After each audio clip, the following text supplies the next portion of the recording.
Recording studio.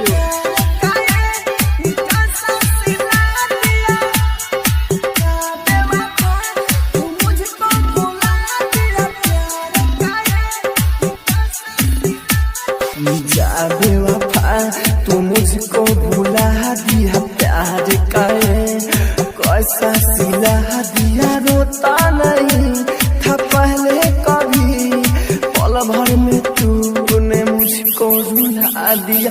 जा बेवफा तू मुझको भुला दिया, प्यार का कैसा सिला दिया। रोता नहीं था पहले कभी, पल भर में तूने मुझको रुला दिया। जा बेवफा तू मुझको भुला दिया, प्यार का कैसा सिला दिया।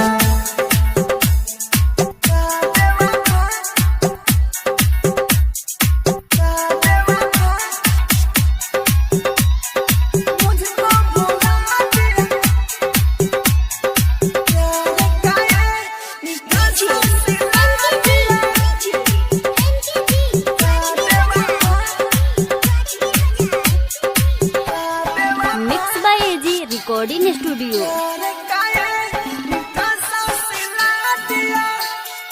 दिन में सुकून नहीं, नींद आती रात में, नींद आती रात में। दिन में सुकून नहीं, नींद आती रात में। दिल मेरा तोड़ दिया बातें ही बात में। मेरे सभी जज्बातों को तूने कागज समझ के पल में जरा दिया। जा बेवफा तू मुझको भुला दिया, प्यार का कैसा सिला दिया। रोता नहीं था पहले कभी, पल भर में तूने मुझको रुला दिया। जा बेवफा तू मुझको भुला दिया, प्यार का कैसा सिला दिया।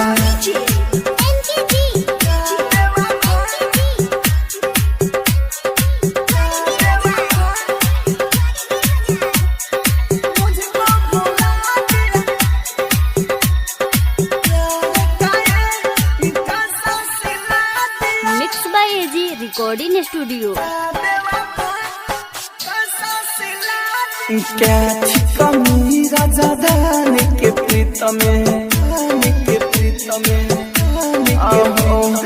क्या थी कमी राजा धान के प्रीत में। घोंप दिया खंजर तूने मेरी पीठ में।